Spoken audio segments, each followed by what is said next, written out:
My friend left Islam and ran away with the guy, and he ended up murdering her. Some of you may be surprised it doesn't say not my story, because this is actually my story and I just found out yesterday myself, so I'm still kind of processing it, but here's what I know so far.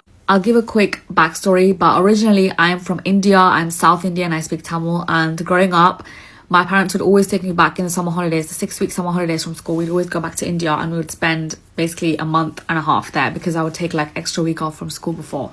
So I'd be there for like a month and a half. And during this time in the village that we're from, which is called Yanagudi, which is my dad's side of the family house, we had a neighbor and she was my friend. So backstory on her, she's originally her biological parents. So I actually just spoke to my mom and found out her biological dad died, or he left, and then her biological mum, apparently she basically did housework. And the way I met her was she used to come to the next door neighbor's house, like my grandparents' house, well, now it's my uncle's house, but in India, basically in the village, our house, when we'd go for summer holiday, next door neighbor, her mum used to come to do housework there, her biological mum.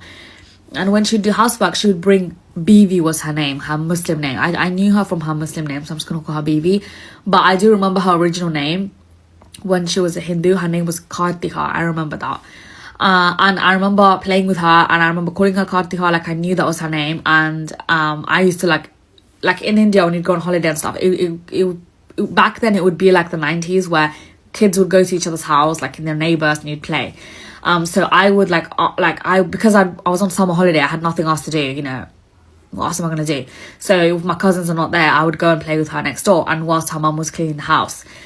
And I knew she didn't go to school or anything, because obviously I was on summer holiday. So, and in India, like during July and August, they have school, because that's not their summer.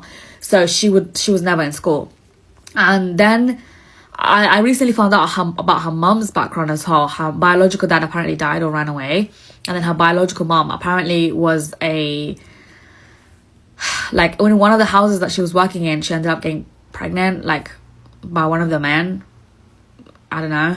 And she tried to have an abortion and they didn't do it properly. So unfortunately, she died from that. Obviously I was only a child, so I didn't know all this. I just knew that she was unwell and she died. But my mum recently just told me it's because of this.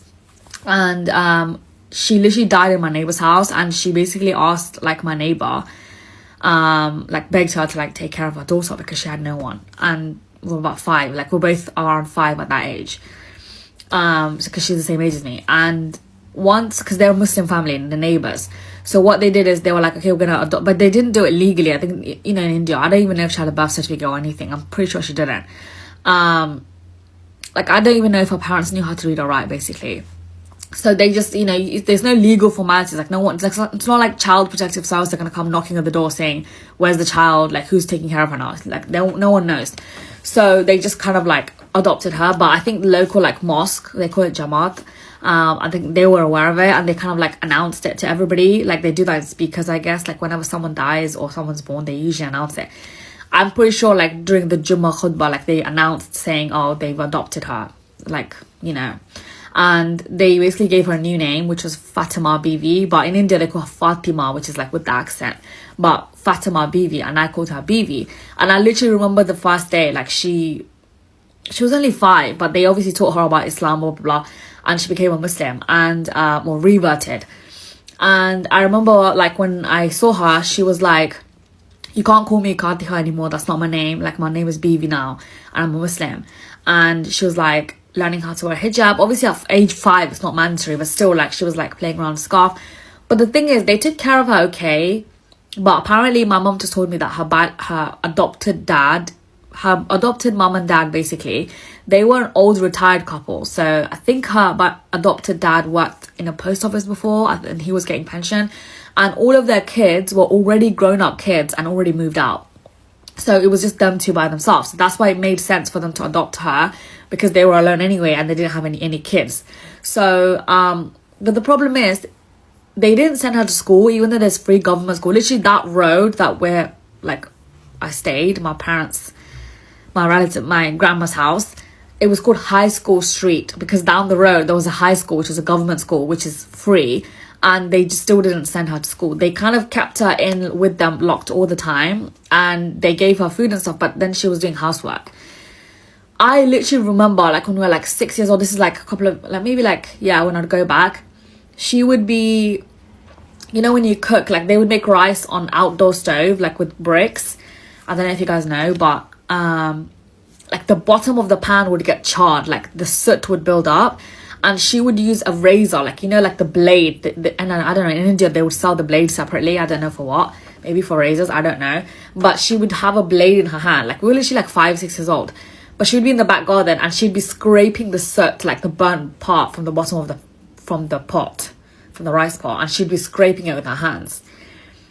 And she would use like the dried outer part of a coconut shell, and she would dip it in water with like soot from the fire, because apparently you can use that to clean stuff. And she would dip that, and then she would scrub the bottom of the pan, and then she would use it. The reason why I'm explaining all of this is because to me it was so weird that she's the same age as me, and yet our lives are so different. Like, it just blew my mind, and I would be like, can I have a turn? Because in my stupid child brain it looked fun, and it's just like no, it's basically kind of like child abuse. And she'd be like, no, you might accidentally cut your hand. But I was like, yeah, but you're using it, like, you're literally the same age as me, and you're using a blade. I would be like, you're playing with a blade. And she's like, I'm not playing. She would be like, I'm not playing, I'm cleaning. And it just blew my mind. Like, for my, like, I was a young kid, so I didn't really understand, like, this is not right. But in the same breath, I'd be like, but why? I'd be asking my mom, like, why is she doing that? She's the same age as me, like, I don't do that. And she'd be like, yeah, well, my mom was just like, my mom didn't like that we were friends as well. Like, my family were kind of like not openly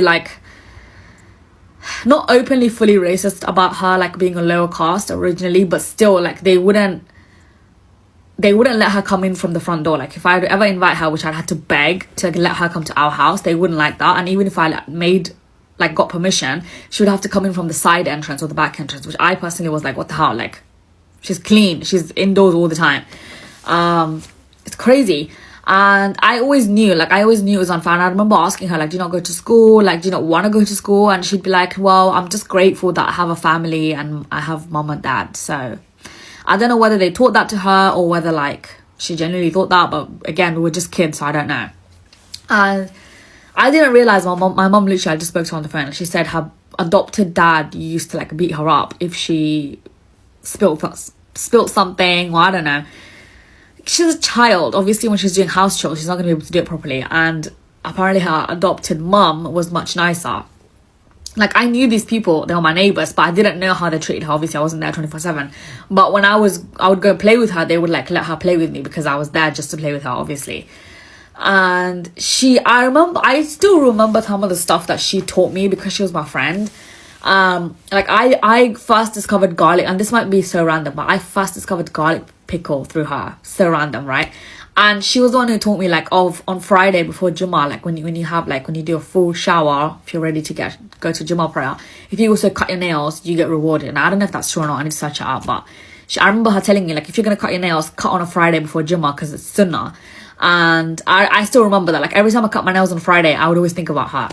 And she, like, they taught her how to read the Quran, like, recite the Quran. They had, like, a tutor come into the house to teach her.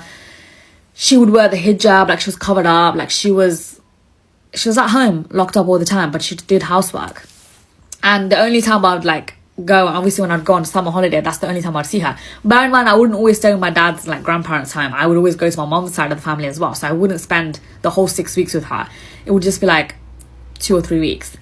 But she was a very dear friend to me. I'm running out of time, but she apparently got in touch with her biological mum's sibling, I don't know, older sister or not, I don't know, so her auntie, and she convinced BV to steal some money from her biological parents' house and give it to her. And apparently she was doing that for a while, and then eventually she ran away. Like, she literally broke free from the house and she ran away with her aunt.